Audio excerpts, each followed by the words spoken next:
بینەرەن هێژا خۆشتبی لە هەر جەهێکیان سڵاو لە هەوا بن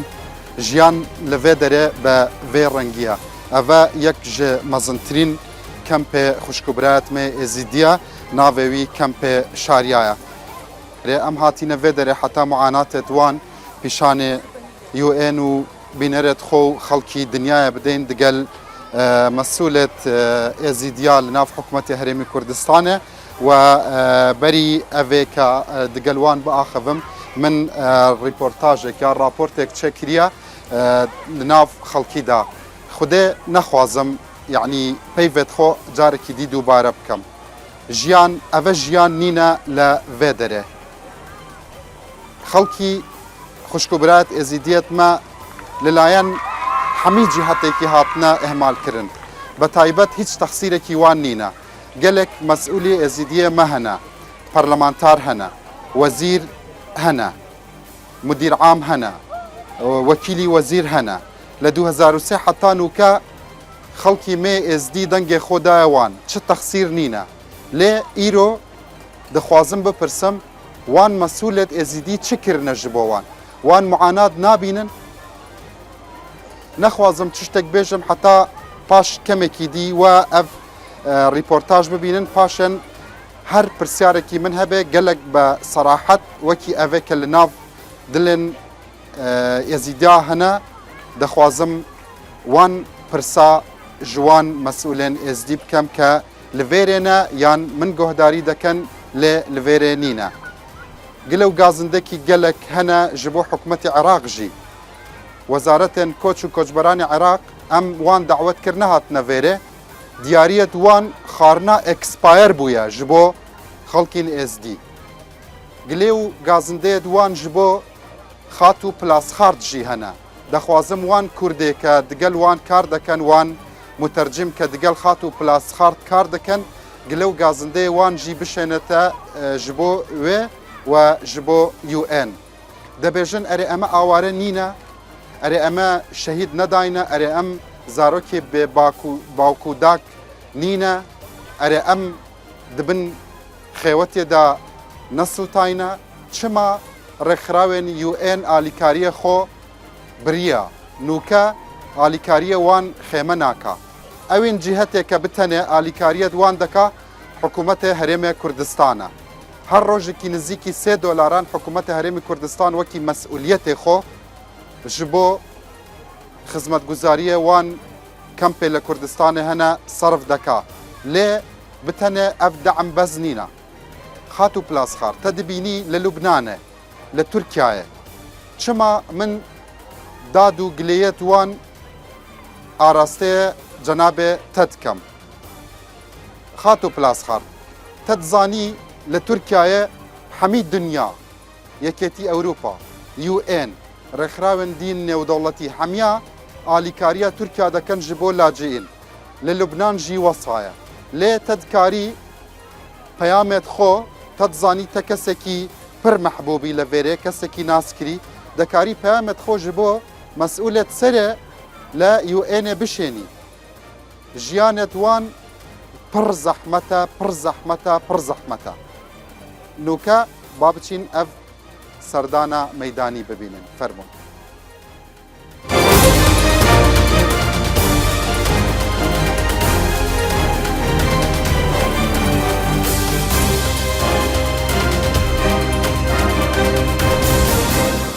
بەڕێزان سڵاوتان لەبێ ئێرە کەمپی خانکێ یەکێک لە کەمپەکانی کە خوشکوبرە ئێزیدیەکانمانی لێیە بەڕاستی لێرە هەزاران چیرۆکی خەم هەیە هەموو کەرەسێ دار و بەر ئەم جۆگەلەی کە دەڕوا بە ناو کۆڵانەکانە و پڕە لە ئاوی پیس ئەم دوکانە بێنازانە ئەم ژنانە بە جلوبەرگی کولتوری و ترادیشناڵی ئێزدیەوە سیمایان جلوبەرگەکەیان ماڵەکانیان تەنافەکانیان هەموو شتێک کەرەسەی لێوردبوونەوە و توێژینەوەیە لە پشت هەموو ئەم کەرەسانەوە خەمگینی ئینسانە بینێن 320,000 ئێزدی ئاوارە بوون 330,000 ئێزدی ئاوارە بوون ئێستا 40,000 کەسیان لە دەرەن ما باقی ئەوەی ئەمێنێتەوە زۆربیان لە ناو کەمپەکانە ژیان دەکەن بەڵام بەداخەوە نەحنت لە سەردەم و ژیانێک کە بە هەموو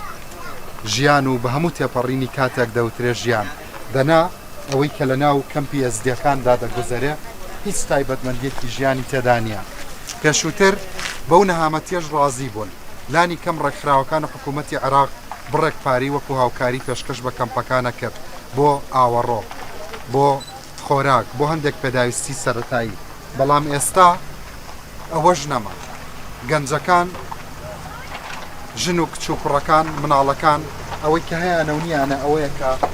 بینی ومانە هەمومان ئاوا لە سای دیواران دادەنیشن ئەمە کات بەڕێکردنی ئێزدیەکانە بە هەزاران ئازاری جۆرا و جۆرەوە ئێستا بە هەندێکیان بدوێنین ئەم شوێنەی ئیبینن ئەم ئاسنە شکاوانە لەم بەر قرچەی گەرمادا ئەمە شوێنی یاری مناڵەکانە هەموو شوێنێک ئاوا ئەم زەلکاوی پێدا دەڕوات هیچ تایبەتمەندیەکی ژیان لە ناو ئەم کەمپەی ئێزدیەکاندا نییە بەڵام وەکوتم بەداخەوە بەمەش دەوترێت ژیانکردن با بەیەکەوە سەرێکیان لێبن زانین چی دەگوزەرە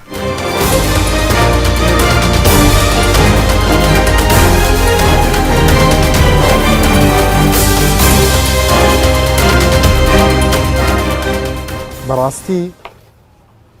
تراژیدیای ئێزدیەکان لە ڕابردوودا نییە بەتەنێ تراژیدیای ئێزدیەکان ئێستاشە سەیری بکەن بەم گەرمایە ئەمە ماڵێکی خوشکوبرا ئێزدیەکانمە سەلام عەلەیکوم چاوانن باشن من دەخوازم بچمە هەر جەهێکی ڕەوشێ واقعی چاوایە ئەvە نیشانن بینەرە خۆ بدەم تا چەند زارۆک هەنە 6 زارۆک چاوا ژیان دەکەن والله زەحمەتە 6 زارۆک ینی معیشەتە 6 زارۆکە زەحمەتە و هەر 6 زارۆک ژیان با داعشن معیشەت ینی شەغڵە کەی هاتنە ئازاد بوون سالێکی لە دەسیوان بوون واناز پاشی ساڵێکی پاشی سالێک ڕزگار باشە نوکە من شتێن غەریب لە وێدەرێ دەبینم هەندێک ماڵ هەنە لەسەر سنوورە کەمپە هەندێک لە ناف کەمپە هەندێک لەسەر خەتێن کەمپە هەمی وەکی یەک ئالیکاری دەکرێت دێنەکرێن نەخێر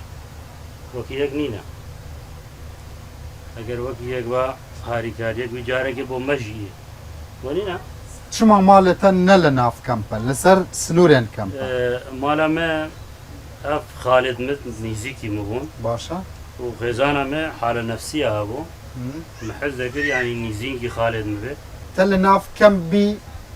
ئالیکاریەتە دکەن تە لە دەرێ کەمبی ئالیکاری نینە هاریکاری مناظەمات ژی نانە حکوومەتی عێراق ژی حکوومەتی عێراق هەرمش بینی نەدیە حکوومەتی هەرێم ژی نانە کەسم نەدیتە کەسێکی هاریکاری نەکردە تە دەخوازی بەگەڕێ شنگالێ وڵی شنگالەکە مەسەرەن ڕزگار بوو درستی عنی پێشمەرگە بەگەریە شنگالی ئەو مەسەرەن حکوومەتەکە ڕسمی شنگالێ دەبێ 290,000 شنگالی لە ناف کەمپن هەمیا دەخواز کەمپ زێدەتر دەخوازن حتا بەگەرن شنگالێ زانی باوەڕکە ئستاد عالم تخوازێ بەگەریە بەسە شکلێکی ینی درستی چی شکلی درستی ینی حکوومەتەکە درستە شنگالێ دەدانشێ هەنگێت بێن بەگەرن ینی نها ژیانە بێدەرێ وەختی ئەز سەری خۆداتینمدا بنەبم ینی شەوات تێ پیشاوێن ئاگر بگریە خێوێن مە وەنینە ینی هەزارە وسە هەیە ینی ئاگرا نەخۆشیە ئەو مامش بەرەوەیەکە ینی چوو زۆر ینی بلۆک دەبراندن هەتا بەس بلۆک چێگرن چەند کەس لە وێدەرێ دەخەوێ دەنوێ والله هەم شەشتی دەتخەوە 6 نەفەر هەشت عائلەتم هەمووتی دەتخەوە 8 نەفەران مەسەلەن چەند مەترە ئەڤە هەر 2 مەتر و 20 سانتیم دەبێت ڕەنگە 4 مەتر و نیمژی درێژە هەژ نەفەر لە وێدەرە ئافت هەنە ئاوێ پاک هەنە ئاوێ چلۆ ئاف ji بۆ خواردنا ji بۆ خۆشتنا خواردنێ وڵی هەر ئەو ئاوە ینی ئاوا بۆ خانکێتی بۆ مەژیت کارەبا چاوایە ڕۆژێک کارەبا مۆلدە و وەتەنی کارەبا باش کارەبا باشە كهرباء شو مشكلة تبيري شنقالة دكي هردم لخيالة تدا إيه طبعا إنسان يعني درجة كتيرة بوي وبيريهن ودريكا وننا وان مأساتك حتى دنيا جبيرات دمين اللي شنقالة تشبو أفدمي كداعش إيه طبعا مثلا وقتك مثلا بيرا ما بمينه وقتك داعش عائلتي مبري أوش هم بزحمة خزانة تجي بربو داك يزاروك يتا بندست داعش ابو بله دايكي زاروك من لبند داعش ودايكي من لبند داعش ماندالي مهمي لبند داعش هون زاروك يتجي أمن بتلي بو بتسنى والله بتلي ليرة نوكا كس آلي كارية تناكا دبيجن تلا خارجي كامبي لا خارجي كامبي أمن حزدكم يعني هاجر يك هاريكارية بك هاريكارية وان بك غازي وان بك هاجر غازي وان كي يعني أو هموت حالة نفسيون دلي وان راحت بيونينا هاجر مثلا تشتاق بوان بيكرن دلي وان دي راحت حكومة العراق مانغانا 105,000 دينار داتا خزاني مانغانا 105,000 دينار معاش ويبو على أساس تيكارتي هبو دداي أبا شش مانغن غازي ماكر أو جبري عايز جبو زارو كان شو آلي كارية تدكا والله بس من يعني تبو خو سروكيان هريم سروكي رئيس وزراء عراقي سرو كوماري عراقي تبو خو حمي بوست لمال خو هنا كس آلي كارية تناكا الحمد لله شغدي بس من هاري كارية أما هراو قال لك كس هنا لفيري وصفان جيان دكان يعني قال لك زحمة ترجيشيم جيجيان تزحمة ترتشواي شينا زحمتي وان شنا زحمتي وان يعني هناك هي باوركا يعني لو أنا من شيم يعني كيلوك باجاني خو يعني مريش كمان دارت خو بكرم لو أنا عندك هبي نشي أو يجيبك زاروك أنت مثلا وقتك اللي فيري لناف أف جوريان كوتشك بهفرا دنفين جيان دا كان شده بيجنتا والله دا خوازية شي اللي تتكن دا بيجن بابا شده خوازي والله 10 جار قوتنا ما قوتي بابا تا يك متري دي زياد كده هاري والله يعني خونين زاروك يتا يك متر هاري برب العالمين 10 جار قوتنا بابا تا يك متري دي زيادة كده قلتم والله شو هذا الروش الحمد لله خدي بس هتعمل فيري تتخون يعني مش عاقرة ترسن عاقري بزحمة يعني مش شش زاروك جدس داعش رزقار كربن والفيري ده از دي سابق مدنا ودس داعش ده عاقر بربي زحمة دي تشتوانينا زاروك دي مثلا يك جوان ده بيجي بابا يك متر زيادة بكا اي والله بيجي واني ديت شده بيجن همو بيجي ما هراو اخفتنا وانا يعني حمي امنيته هوايته خونه دا خوازية وان بتاني يك متر والله يك متر زيادة قربا قوتن ها تا عودي قربا قوتن والله شو تا جهوان تنجا جهوان كما بدو دفتر وشيل ورقم كريبا حكومتي هرم يعني مساعدة مكروي وقت او كيبو او شبير ناي كرنو مكتباني شيرفان نوكا مكتبك اقنع شيرفان نوكا بس حكومتي هرم على كاريا ودكا منظمات نمايا حكومتي عراق جي نمايا والله من نديتنا براسي منظمات وتشت من نديتنا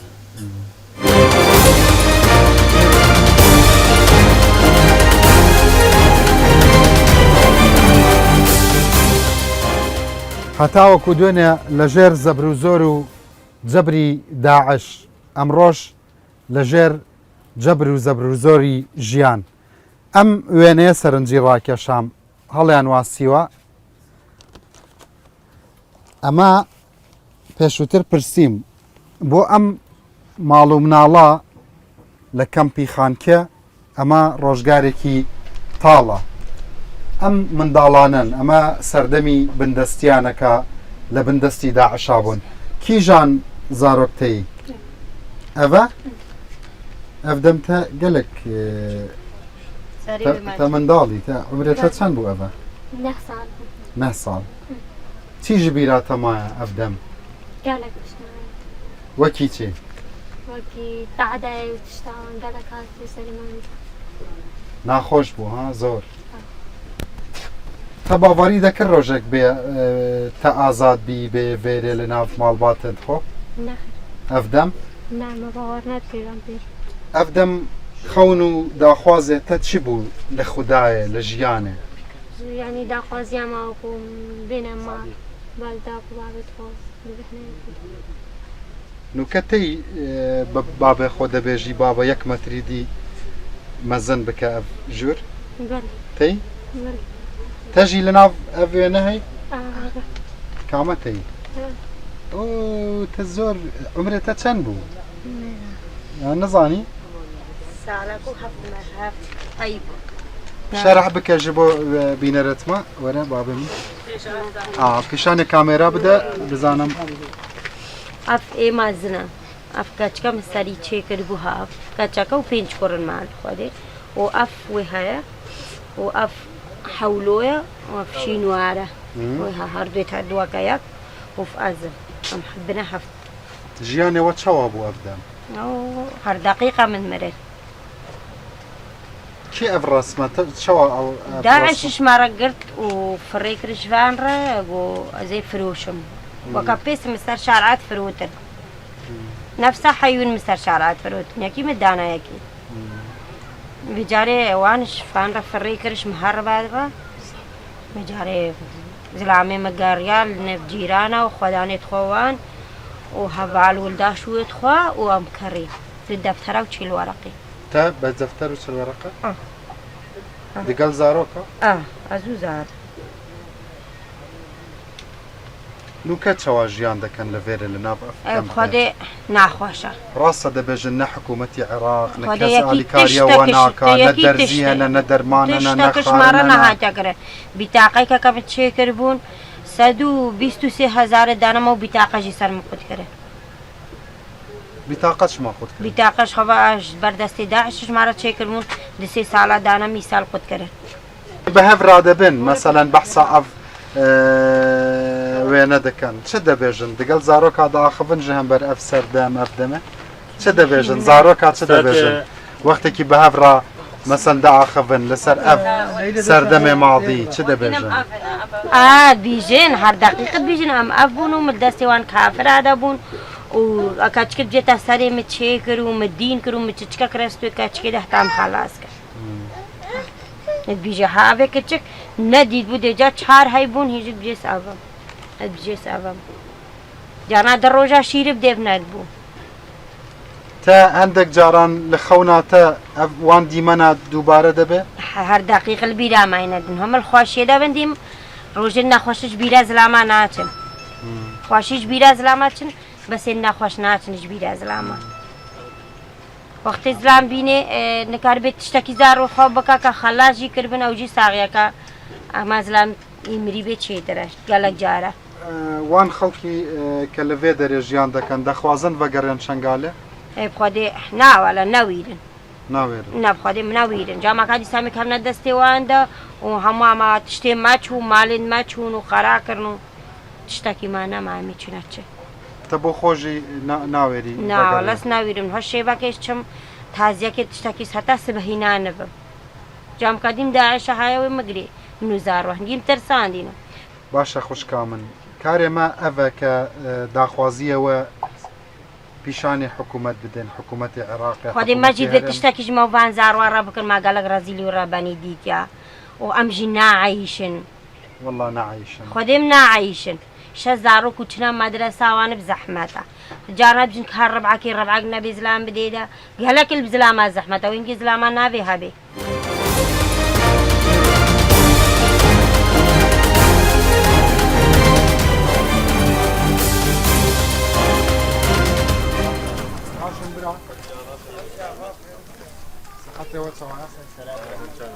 من رمزم لقناة الروداوة باشن باشي برايمن باشي صادق مزكن فرمدان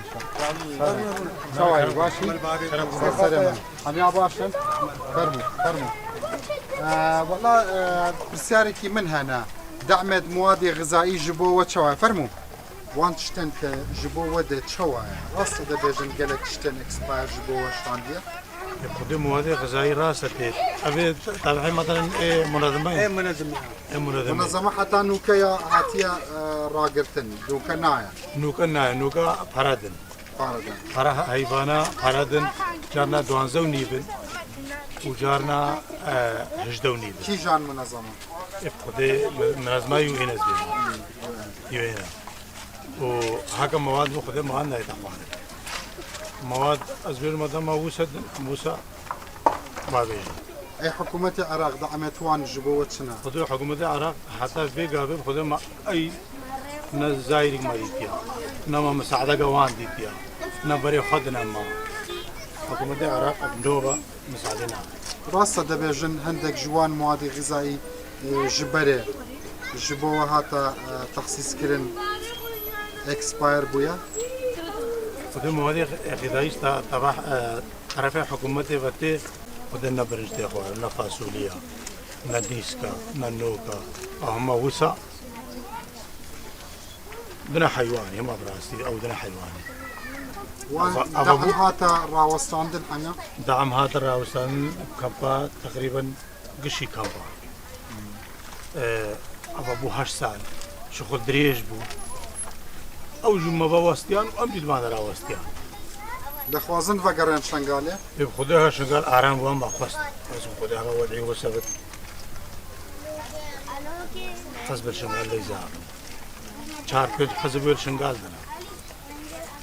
جناب تجی نخوازی وگرن شنگاله अब खुदे बड़ा रास्ती मजबी हम चल बस खुदे खाने मत खराब करीने में चावल अगर खाई बाबा करते हम शोभान बस हम होसा नाच हम बेदाम वो नाच नाच हम सब दाम के बके पेशा मा दाम के बरिया हाता हम बगर हम बेखाने चेकर पे आबे बीने पे तशाबीने दाम के ना देखो मतारा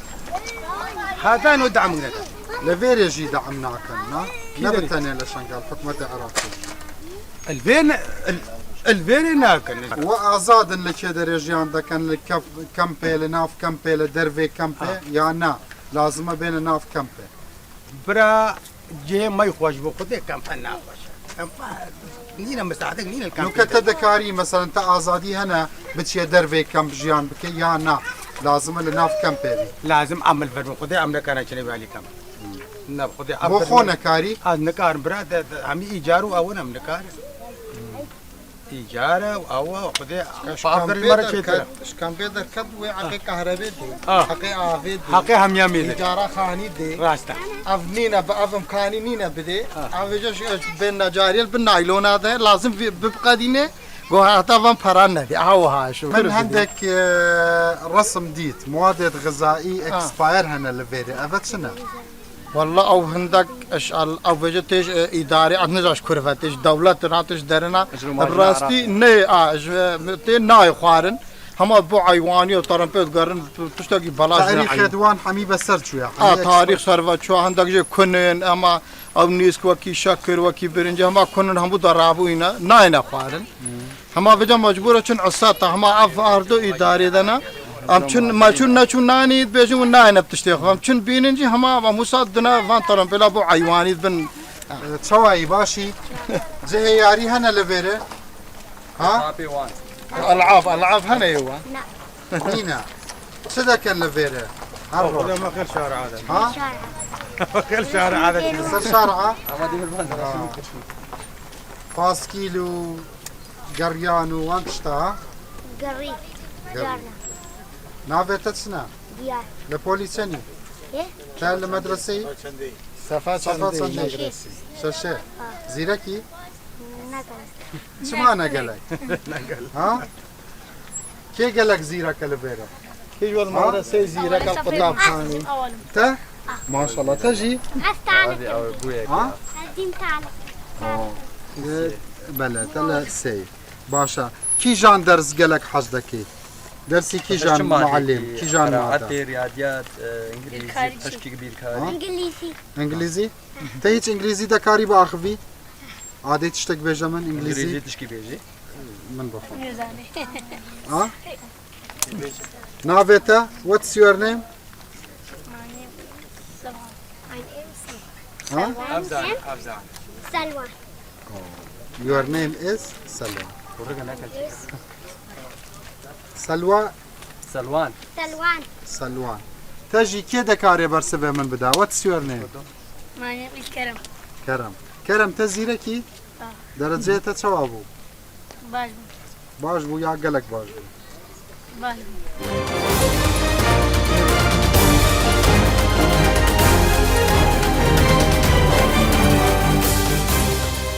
برا بەڵام پرسیارەکە ئەوەیە ئەو هەموو راپۆرت و ئەو هەموو پرۆگرام و شتانەی کە لێرە دەکرێت چ کاریگەریەکی هەبووە کە ئەم پەیامانەی ئێوە معاناتی خەڵکی شنگال لەناو ئەم کەمپانیا بێتە بیستن ئەوە معاناتی ما بین بگەهینە کازمی حکوومەتە عراقی هەمی جیهاتا بلا معاناتی ما باش بزانن ئەوەش 2014 کەس حتان و کە معاناتێەوە نەبیستە بەهیستە زانن بەس ناکەن معاناتە بۆ مەناکەن زانت ئەوێ ئێمەوادی بوو مەفرێکت ماوادی چت نادەخوازن زانن چت زانن بەڵێ هەمیە زانم ما خەیماتە دەمە نابینن هاوینە گەرمە نە گازێدن نە ئاوێدن نە تشتێکت ئەوێ تێجێ ش بە حکوومەتە هەرێمەتی حکوومەتە هەرێمەینت کانن ئەم ئەردی کوردستانی دەنە کوردستانی کردبە ماکی کاربین بکرد و کوردستان حکوومەتە هەرێمن دامێ ویژی زیدەی قەوەتاوێ ئاوارە زێدە ئەو خەنابەر زێدەی قەوەتا باشە شعبی کوردستانی گلە و گازندەیتە ji بۆ منەظەمات و ji بۆ عێراق زێدەتە باشە ئەگەر تە جەهێ من بی مەسە ئەگەر نوکەتە ببیە پێشکەشوان بەڵێ ئەvە مایکێ من مایکێ خۆ دەدەمە جەنابێتە باشە جەنابێتە ئەگەر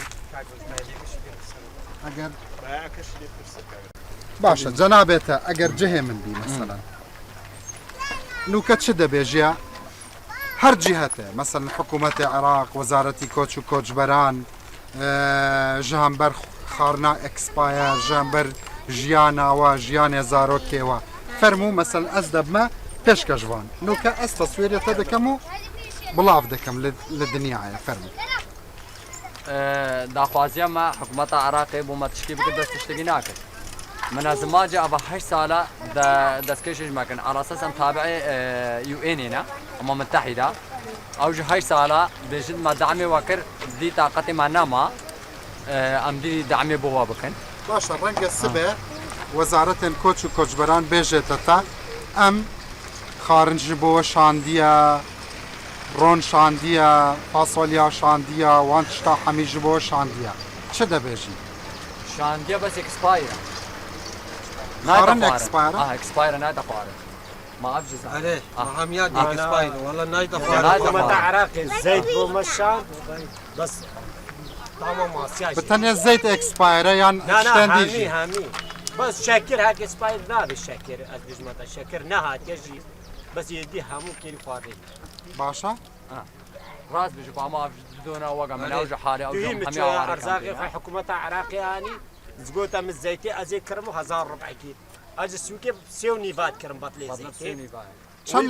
چەند لەسەر وەکە کەتیە مەسەلەن حکوومەت چەند دایەوان زەیت و شتا نزانم بەس ئەو زەیتامە ئانی گۆ وەکیل گۆتەم گۆ 1000 ڕبعکی ئەزشتە بکڕ باشە حکوومەت چەند دایەوان زەیتاژ بۆەوە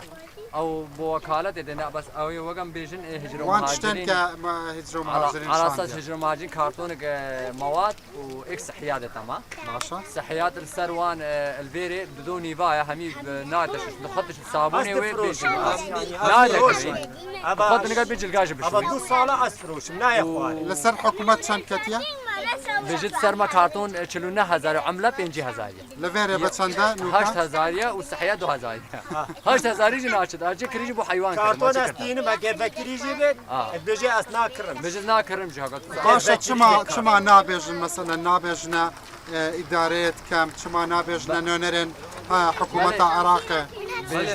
إدارة فقيرة بيشتي مواطنة إدينا مش مراجعة قل إدارة كن إدارة شركة إيميلا دزجة شركة إيميلا بوانشينن تمام صار قبادينا هاي بيستر بيت فقيرة أفقدمت كن أفقدم كن بيدري شيء ناقد هاقام نو إدارة ما فقيرة شركة إدارة مرجعي معايا مرجعي مواطنة هر قريب قاسم كهون إدارة جهينتا منظمات آيا جهينتا حكومة عراق جهينتا حكومة هرمنا شو قريب قاسم دي ما هون أوي جهينة صرفة او اداره البيري قال لك باشا چەند جار شتێن ئەکسپایر ji بۆ شاندیە یەک جار یان چەند جارن خود قال جارا بس قال جارا مواد درنگ تید هر سه چهار هیبت جا گیدن يعني بري وقت داينجي هر ني باشو باشە نوکەم مەسەرەن ڕەنگە بینەرێتمە بێژێت چما لە ناو ئەف کەمپێن پیس و بێخەدەمات کار دەکەن چما ڤە ناگەڕن شنگالە شنگال خدمات نينا من شو بقر يعني ما دش بني شنغالي مالا من زي بجمت مالا مش بني ويران بويا كاتينا عويدا كنا دو بجنا مورا من مليون نيفيدنا تز مليون نيفيد شكل دو درجة هنا دو درجة هنا زي شكل ما تزبط لێبەری ساڵێکی هەندێک کەس ڤەگەڕیان شنگالە ڕۆژە ژیانێ وان و کەچەوایە لەوێ دەرێ ماین یا ڤەگەڕیان جارێک دي ساعة زفرينا بيدي خودێ والله وين هاي جيرانك متشوبو دو هايفا فقريا چادرا خدايكي دي فقريا چادر بدست نكر عالم نكار حزاب زهبي شوي جاري لا درجة باشە برایە من gelek سپاس ji بۆەوە gelek خۆشحاڵ بووم چ دەبێژی قوربان يعني وەرە بزانم چ دەبێژی وەرە تە بێژە سەیدا ساڵم گوت ئەفدە ساڵا زیر کەمپێدای مەزی ئابێت کڕم چەند ساڵە ئەفدە ساڵە 2 ساڵ ئابێ دەکڕی ئەو زانێت تەنکەری ئاو چەند دەکڕی 5,000 5,000 چەوە پەیدا دەبێت ڕۆژا و مەبەر ئاواسین کارتێک کەمپێنەوە هەر 18,000 کەمپێ 12 بتەنێت تە دەکڕی یا هەمیا دەکڕی gelek دەکڕی ساڵازت کڕم مستمر تقريبا جماعەدا ئیداری هەمووی زانێت 2 ساڵازی ئاوێت کڕم خودی 2 ساڵ هەر ڕۆژ 2 ڕۆژجارێک 3 ڕۆژجارێک چەند خودی هەکا هەبا هەڕۆد اما مبرده حساب کا هاوینه تان که کی آبش مبرده بتنیاره انا راسته او خود ستا سالم زانب خود او مسئول سر آوه بو خود 2 ساله زانه زی آوه کرم هاویل بام اصلا سرج مواطن نه راسته نه راسته بازم منادمات بیجی چندی من اداره دی انا راسته مثلا هندك خلق آفنينا نينا زارش منادمات دعمي وين ورا مالم آف منين منادمات دعمي وين دوشك كيف صالح كامل أصلا كان دوشك كل عفت خب الشوم يعني أسأل بكرم أسأل تانكيا بكرم أس دوشك كل عفت شافيت سعاد يك شافيت تيت قطع دويسة يعني تانكيا متجينا بيجي مشروع نينا بيجي نينا سالا هشته ده مشروع چه کرنا بجا کفایتا بوریت یارو نه تو منادمات دعم نکرد لكن يعني كان زیاده قوت حکومت ہے کام قال لك زیاده قوت حکومت ہے راست gelek سپاس سر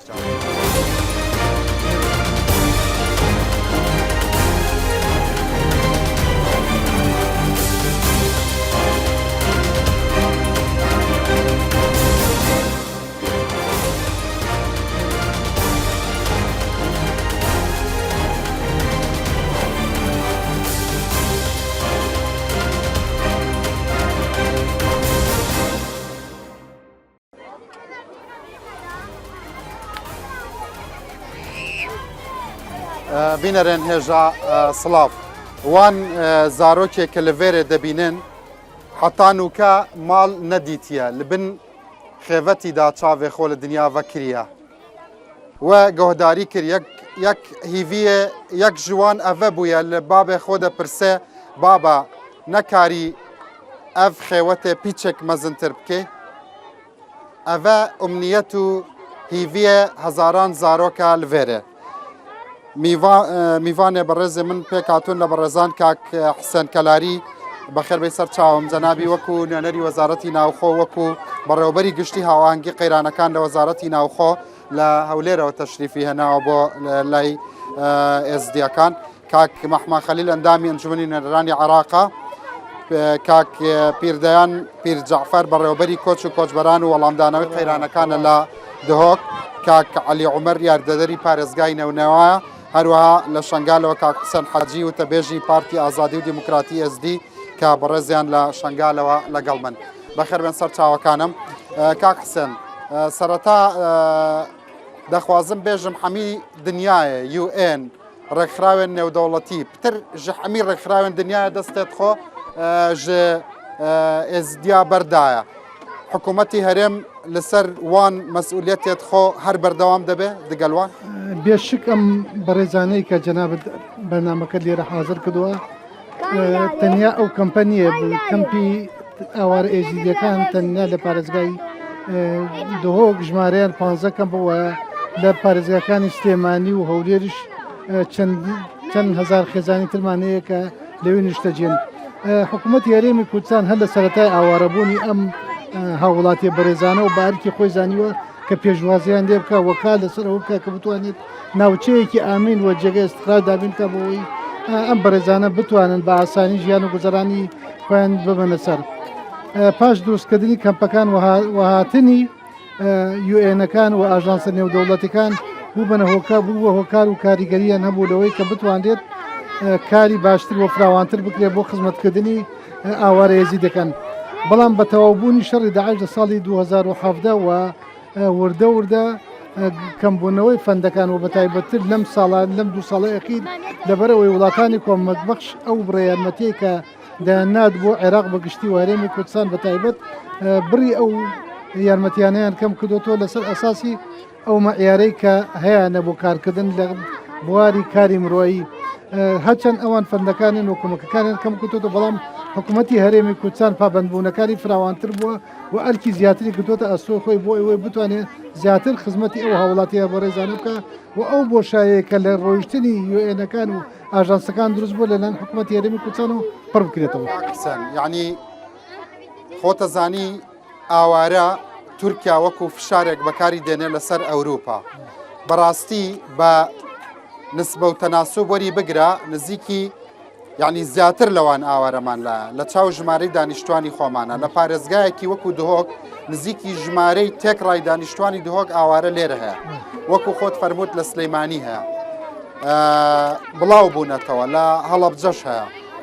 لە هەولێر هەیە یعنی بۆچی تاوەکو ئێستا ئێمە و لۆبی کورد نەیتوانیوە قەناعەت بە یەکێتی ئەوروپا و UN و ڕێکخراوە نێودەوڵەتیەکانی دنیا بکە کە هاریکاری بکە چونکە ڕۆژانە نزیکی $3 هەر هاونیشتیمانیەک لەسەر هەرێمی کوردستان دەکەوێت ڕەکە دەڵم لەسەر هەرێمی کوردستان دەکەوێت ئەمە منەت نییە خزمەتی مناڵی خۆمانەکەین خزمەتی خوشکوبرای خۆمانەکەین وەنیە بەڵام فشارەکە زۆرە لەسەر هەرێمی کوردستان ئەوەی کە جەنابە دامەژێت پێکرد ئێمە وەکو هەرێمێک لە چوارچێوەی دەوڵەتی عێراق بەداخەوە دەوڵەتی عێراق تا ئێستا بە هیچ شێوەیەک ئامادەی ئەوە نییە کە بێت ئەو ئەرکە ئەخلاقی کە لەسەری دێتی و وەک جەناب دەزانی ئەو ناوچانەیە کە کاتی خۆی تووشی شەڕی داعش و ئاوارەبوونی خەڵکەکە بۆ ناوچانە بوون کە ئیسەحالی حاضر لەلایەن حکوومەتی عێراقەوە ئیدارە دێن و ئەم هاوڵاتیە بەڕێزانە هاوڵاتی دەوڵەتی عێراقن ئێمە وەکو حکوومەتی هەرێمی کوردستان توانیومانە لە ڕێگەی نوێنەراتی حکوومەتی هەرێمی کوردستان دەنگ و ڕنگ و معاناتی هاوڵاتیانی دانیشتوی کورد دانیشتوی کەمپەکان و هەروە ئەو ژمارە زۆرەی کە جەنابە دامەژەت پێکردن دەڵێم زیاتر لە 330,000 ئاوارێت تەنیا شنگالیمانەیە لە هەرێمی کوردستان ئەوەی کە کراوە حکوومەتی هەرێمی کوردستان بە ئەرکی خۆی زانیوی یارمەتیابدا لەلایەکی ترۆ توانراوە معانات و کێش و گرفتەکان گیر و گرفتەکانیان ئاراستە بکەن و دەنگی ئەو هاوڵاتی بەڕێزیانە بگەن ڕێکخراوە نێو دەوڵەتی و مرۆیەکان بەڵام بەداخەوە ئەوەی کە بووەتە سەبەبی گرفتی سەرەکی بۆ ئێمە ئەوەیە کە زیاتر ئاژانسەکان چاو لە حکوومەتی عێراقەکەن و وەکت و تعاملی فەرمیان لەگەڵ حکوومەتی عێراقەیە کە وەکو وتم حکوومەتی عێراق ئەو ئامادەیەتیان نییە کە هاوکار و پاڵپشت بێ بۆەوەی بتوانانی یارمەتیەکان وەکو پێویست بگاتە ئەم دەوڵەتیەکان و UNHCR ڕێکخراوەکانی تر WFP لە سەدا چەندی هاوکاریەکانیان بڕیوە بۆ کەمپەکان من بە نمونە بۆ جەناب بگەڕمە لەیەکی حوت و یونیسێف هەر بەتەواوی ئەو بڕە یارمەتەیە کە لە ڕابردوو دەیدا بەتەواوی قەتعی کردووە WFP لە سەدا 20 یارمەتیەکانی وێشتوتەوە واتە وردە وردە هەموو ئاژانسەکان لە پاشەکشان لەبەرەوە عزریان بەدەسوێ بیانوێکیانیاڵێن دەوڵەتی عێراق خاوەن نەقدینەیەکی خەیاڵیە کە بۆ ئەم زروفە پێویست بۆ ناکە ئێمە بێن سەرمایە گوزاری و پاڵپشتی خەڵکی ئاوارە بکەین کە دانیشتوی ئەم دەوڵەتن بڕیار بوو وەزارەتی ناوخۆ بەنیاز بوون کۆنگرەیەک لە هەولێر دروست بکەن و بانگشتی ڕێکخراوە نێودەوڵەتیەکان بکەن نوێنەرانی UN یەکێتی ئەوروپا وڵاتانی کۆمەک بەخش ئایا بەنیاز نین دەستی پێ بکەنەوە ئێمە ئەوەی کە جەنابە دامەژەت پێکرد فەرمانی وەزیری ناوخۆیەوە لە مانگی پێشستەوە دەستمان کردوتە کارکردن لەسەر بۆ دانانی ئەو پلانەوە بانکێشکردنی ئاژانسەکان وە تەنانەت نوێنەرایەتی ئەو وڵاتانەی کە لە هەرێمی کوردستان خۆسوودیانەیە بۆیە بۆ بتوانین بەگشتی ئەو معاناتە ئەو کێشانەی کە ئێستا ئاوارەکانێنە لەگەڵوان باسەکەن. دیارە بینەرانی بەڕێز ئەمەوێ ئەوە ڕەنگە لە لای ئێوەش پرسیار بێ ئەمەوێ بزانم خۆتە زانی وڵاتانی ئەوروپا و UN تا ڕادەیەک لە ڕابردوودا خزمەتی ئاوارەکانی شنگالی کردووە وڵاتانی عەرەبی ئیسلامی تا چەند هاوکاری ئەمانیان کردووە لە ڕێی حکوومەتەوە ڕاستەوخۆ بۆ ناو کەمپەکان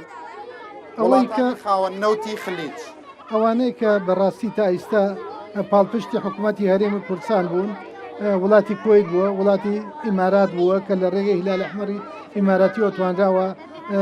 یارمەتێکی باش بگەینە دەستگای خێرخوازی بەرزانی کە من دەبێت لێرە سوپاسی دەستگای خێرخوازی بەرزانی بکەم لە بەڕێوەبردن و ئیدارەدانی کەمپەکان و ئەو بڕە هاوکاریانەی کە لەلایەن ئەو وڵاتانەی کامەژن پێکرد لە ڕێگەی دەستگای خێرخوازی بەرزانی و کراوەتە خزمەت ئەم هاوڵاتی بەڕێزانە. دەستیان خۆش بێ کاک مەحما خەلیل بەخێر بەی سەر چاوەکانم وەکو نوێنەری ڕاستەقینەی ئێزدیەکان کە دەنگی خۆیان بە ئێوە داوە جەنابێتە دیت من دگەل گەلک ژوان هەفپەیڤین چێکریە هەندێک ژوان دەبێژن گلە و گازندەیە مە پتر ji بۆ نوێنەرێت مەیە نوێنەرێت ئێزیدیا و ئەندامێت ئەنجومەنێ نوێنەران هەنە یاریدەدەرێ محافظ هەنە وەکیل وەزیر هەنە حتا کەنگێ ئەڤ ڕەوش وەسا بەردەوام دەبێت وە چ دەکەن هەر جارێکی دێنە vێرێ هەندێک ئاخافتن ji بۆوان هەندێک پەیف هەنە و پاشی ڕەوشی ئێزیدیا وەکی بەرەیە. سوپاس کاگرنج ئێوارە باش بۆ کەنالی ڕوودا و بۆ بینەریت خۆشتەوی بۆ جەماوەری خۆهێشای کە ئیرۆڵ ئامادە بووین هەر 2019 سامە بەرنامە کۆسا چێ کرد ڕاستی بەرنامەی ڕوودا و مەدوێ ئارمانج پێبێ نەبەس قسە بێت ینی چ بۆ ما و چ بۆ هەردوو حکوومەتەش ئەف خەڵک وەکو دەنگ دانەما باوەڕێکم هەبوو بەری نهۆمە سەوی خەڵکیدا نێوی خەڵکیدا مەکار کردیا و وەکوش قایمەقایمی شنگالێژی مەکار کردیا تشتێ بۆ ما بێت ما داخوازە خەڵکی خۆ گەهاندینە چه حکوومەتە بەغدا و چه حکوومەتە هەرێما کوردستان چ UN مەسەرەدانێک 2016 من نیویۆرک و واشنگتن کرد داخوازیێت من کە من نویسین پەلک و حبر پەلگێت کە بێتەوەکی ڕاستکردن قاسی مەساحەتا شنگال هەموو مە داخوازی کرینە و ما تەنێت حبرا سەرفکردینە بەلا بێقیمەتن ینی بەلێ ئەشتەڕە بژم ئیرۆ سبای ڕۆژی چارشەمووی بێت 8 ساڵ وێ تەمام بن حکوومەتی بەغدا حکوومەتێکی فاشلە مە داخوازی بەرلەمان کرینە سەرۆک کۆمار کردیا مە سەرۆک وزەرا کردیا بەرێز کازمی مانگی شائی 5 سەردانی کەمپە کرد وعدا ئێزیدیا و دەستی خۆکردن نێف دەستی خۆرتەکی ئێزیدیادا گۆ وعتەس بمە شنگال و شنگال چارەسەر بکەم ئەرێ باشە دوورانی هەردوو حکوومەتە و خاتون بلاز خارۆت اتفاقیەک چێکرد اتفاقیەتی شنگارێ هەردوو حکوومەتت مقەسرن بەرامبەری اتفاقی شنگال و بلاز خارۆت ئەرکی خۆ بەرامبەر نەکردیا هەتان هو ئەو اتفاقیە حبرە سەر کاغەزی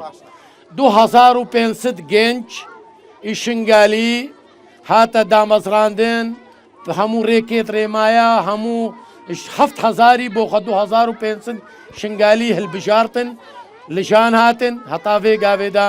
ئەو گەنجە نەکات نەکات 8 جارە چوومە دەف کازمی من گوتی هەر دەڕەوات کەش نێکەشیت بژم دەڕەوات کە بەرامبەری شنگالی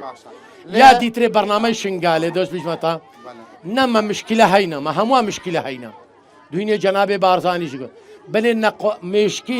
ثقافەتی نەقبولکردن ثقافەتی نەقبولکردنی خەڵکی شنگال هەیە تەمایل سەر ستراتیجیە شنگال هەیە تەمایی سەر ئیرادەت و خاکی شنگال هەیە ئەو بەرنامج شمەلەکیە هەتا مالکی هەتا کازمی بەردەوامە بەرامبەری شنگال دیژاتێتکە 100 نۆنەر چن ئەو بەرنامە نەیتە غەیر کرد ئەو مێشکە نەیتە هەر بەرنامەی بەردەوام بینەرێن هێژا جەنابێ کاک مەحما خەلیل گازندە لە ڕووداوێ دەکا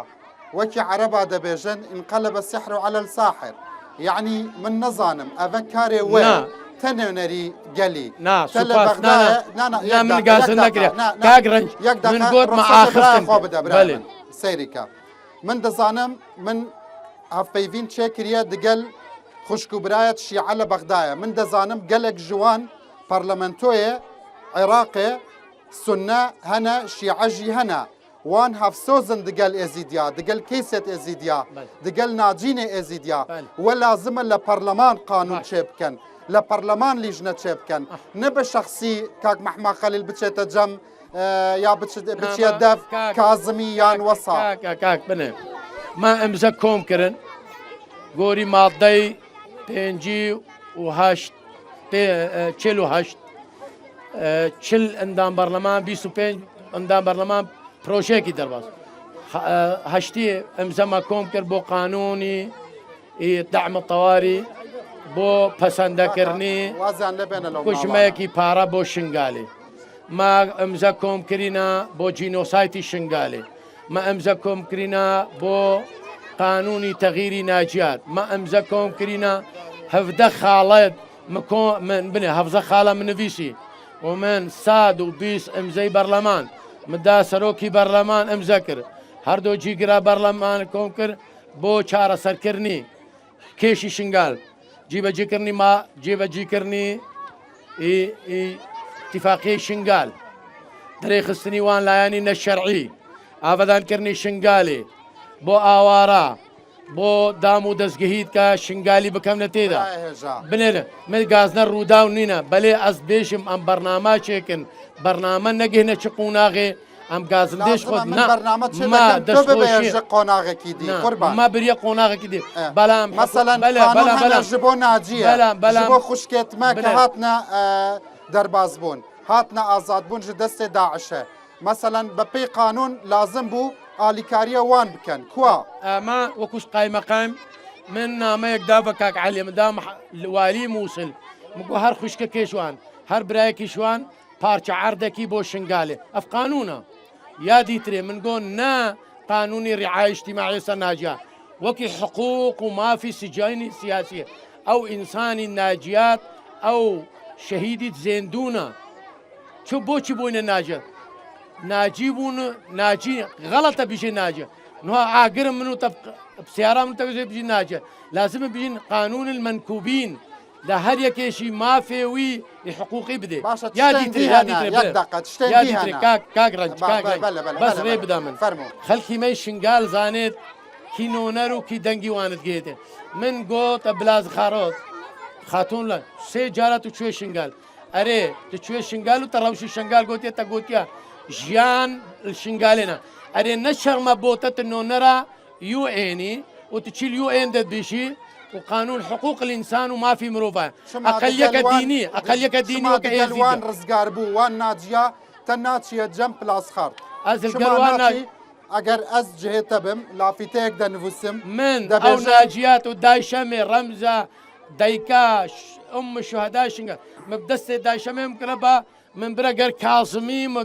مگوت بلاز خار رو ندامه کاظمی پیشوازی ما کرد و گلک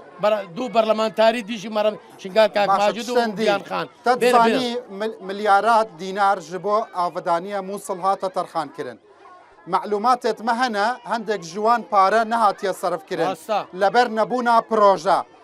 وقريايا جبو بغدايا شما حصيت مية شنقال ناتا ورقرتن نخير جندلي ودسي والباريس شنقال شي دزي دكا او لشناك هاتي دامزران البيستو 8 مليار اما شو سردانا شنقال كرو ازو واليه موصلي ومعاونة تخطيط العمرانية موصل قو بيستو 8 مليار هاتي بو شنقال 16 هاتينا خرج كل شنقال 15 ونداينا 15 هاتينا اوي قوتم هاتينا بو شقامة وان لناف شنغالي ناف شنغالو دوري بري شنغالي سنوني او نحقي شنغالي ما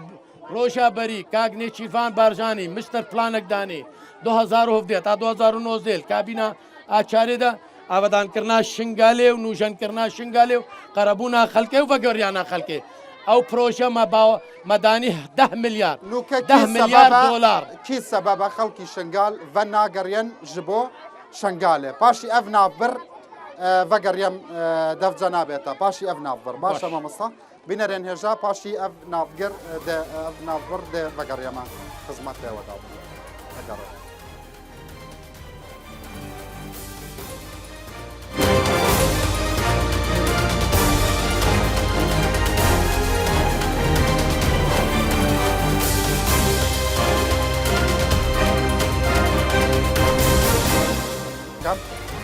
هەفتەیەن بووری ئەم دیسان تەسریحێکی جەنابێتە گوت پارەیەکی زۆر دێتە دابینکردن ji bo avadaniya şengalê. Ev pare çi bû key dê bi praktîkî key dête serfkirin. سوپاس کاکرنگ بۆ vê pirsyarê berî welama pirsyara te bidim. Rastî mirov supasiyê bide hikûmet û xelkê Kurdistanê hikûmet û xelkê Kurdistanê û destgehê xêrxwaziya barzanî ke xwel awara kiriye kirîne xwedan û xelkê şingalê awarê Iraqê hemû. Heke bo hikûmeta Herêma Kurdistanê wekû ji nefeqê xwe xast 105 milyon dolar heyv mangane ser xerç dike. Bo şinga teqrîben 45 milyon dolar xerç dike. Hikûmeta Iraqê xwedaya alî. Bo itîfaqiya şingal min got min gazindeş her do cihaya. Heta hikûmeta Herêma Kurdistan gota hikûmeta a Kazimî ke اتفاقیه جیبجی ناکی تهدید کرد گمش جیبه کشید من هوسا گفت بلاز خاطر تنها ولاماوی برانبری حکومت عراقی نینا ما دعوة تدويله في اتفاقية بيت تدويل كرن لأن UN شاهد بولسر في اتفاقية والله ما جنابي تازي بدم دو نوعي بارا هانا موسلي أموال المجمدة 400 نظام هفتي 80 مليار بو پشکا شنگالی مانگه داخواست کرد ما گو بلا بکنه 5 میلیار دیناری عراقی 28 دانین لیشنه یک دانین خلک شنگالی تنوی لیشنه کمبونک نکریا سروکاتی عبدالقادر بتنه ده صلاته ایکی دیتره زانایی پینینا و معاون اداری خلک شنگاله هیچ معلومات سرنینا لسر اتفاقی شنگاله حکومتی هرم جی خود کشه نه خوشی نه گوها کون جیبه جی ناکن داخواست که جیبه جی بکا حتی نوع بلاز خارود خاتون بلاز خور بدنگا موقف حكومة هرم شنو؟ بله موقف حكومة هرم شيا؟ موقف حكومة هرم كردستان اتفاقية الدستورية قانون داخل خلق شنغالي بو إدارة كنو أمنية كباش خدمة جزارية كباش وقرانيا آوارا قربونا خلقي كره أو هزد نشرعي جوي در كده بكاكو مريدت بكاكو عندك حشتي ولاية جوي شنغال در كفن أو بوليس دو لواء بين شكرن 2500 خلق شنغال ايش خلق شنغال يعني جيوان نوكا تحق ده خلق شنغال فنغريان جبو شنغال نوكا حمياد بيجن وضع نآمنة تتصاني 36 كس هاتا كشتن خلق مدني شوا خلق بأف وضع فغريان الشنغال خلق شنغال 3000 مال حنا حتى نوكا سرتشياناتنا خلق شنغال فناغري ياك امنية نينا إدارة الدرس إدارة الشرعي نينا سي جروبت نت شرعي الويرينا رفاندنا كيشا هيا كرا هيا سجن نيني هيا كشتن هيا إهانات خلق شنغال كي سببا داعش بتني شش مانك لشنغال بو نوكا 8 صالة وان زاروكي كجناب تدبيني حميل ناف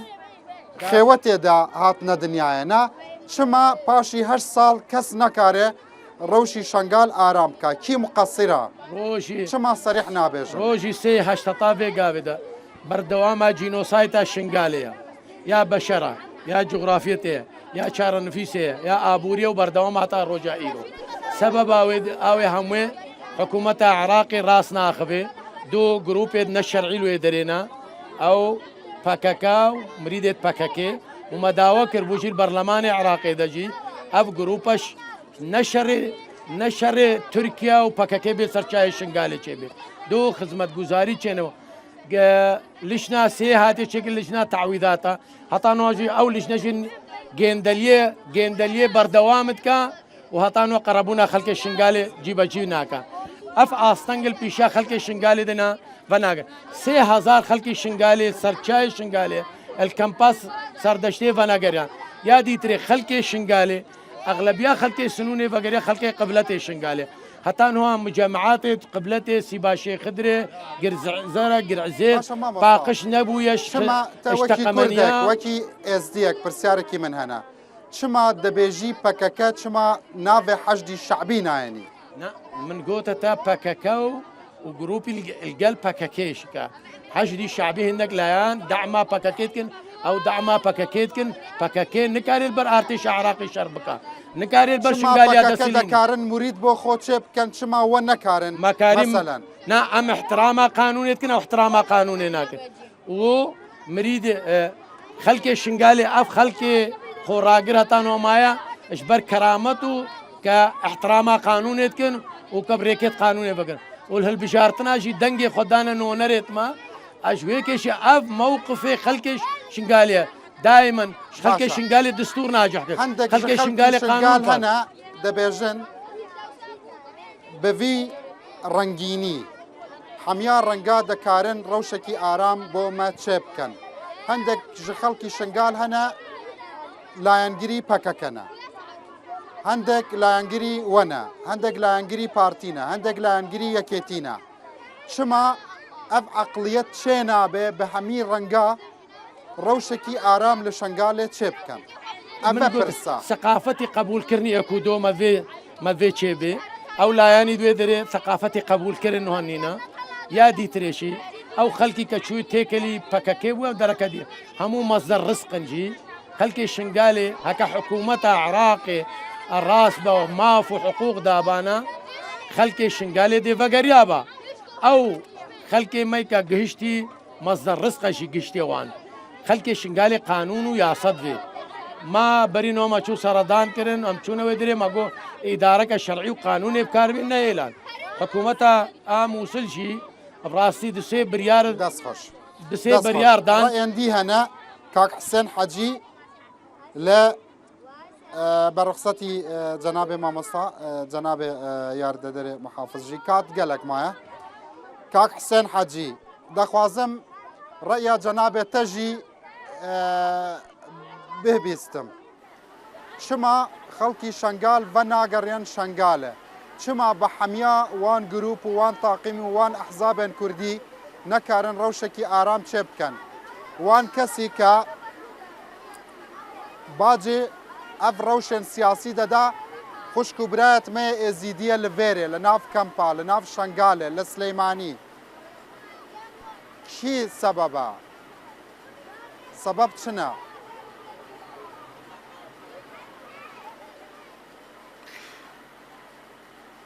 بله كاكرانج سباس اشترى وش ميفاني ترى وش همو تماشافاني قناتي روداورا ابراستيجي قالك اسباب هنا براي رانشك واغايرو اواريت شنغالي فناغرين بتايبتيجي حكومة عراقي مقصرة السادسات حكومة إدارة محلي أوجب أركي قرانا باتجاه شنغالي ياسس يجي حكومة باشوري كردستان يجي براستي يجي أوجب أركي قرانا بون وتجارة جي وقت لقاء كوشبرا كري وتب آوارا كري قناعتا مبرسفيد وان جيناي كوف هسالة حتى نهود بيجين مواد اكسبايرش مرتين او قيمتي وانا يعني شاقي انسان زيدي حد يخوشو واحترامه خونا كير والجي خوفنا قريا او مواد اكسباير حد ويا او قيمتي ويا ابراستيجي الجور ميفانيتا روزي واحترامي مش بريارد واجي رهنا وقسيداي محمد بيجي اتفاقية كنا برا حكومة عراقي وحكومة باشوري كردستاني تشيبو وزارتي كوتش وكوچبرن عراقي شانديا أزانم دبيجن نوكا باشي أزانم بتنه حكومة هرما كردستان دستي خوش جوان برندايا تتزاني اگر اسشتكي ببينم خودي دبيجن ليه حميا دبيجن بتنه حكومة هرما كردستان أزانم كاغرانج لفيري لناف كامبا تتزاني وان كاغرانج أزانم نحكومة داير نوكا خلق لفيري خلقي تشياجي لەسەر چیانە نایەنە خوارێ وان بۆچی نەڤەگەریان بۆ ناف قەزایەت خۆ بەس مەجارێ بدە برای خۆ کاک ڕەنج مێ نەگوتە حکوومە باشوورەی کوردستانی ئەوی مەوادی دێ ئەزانم کۆ بش حکوومەتە عراقێ تێش UN تێ بەس ئیدارە کەم پێ کارێ وی مەوادی استیلام نەکە بێژە ئەس وی مەوادی استیلام ناکەم ئەس با تشتا مشتە فێم کرد کاک ڕەنج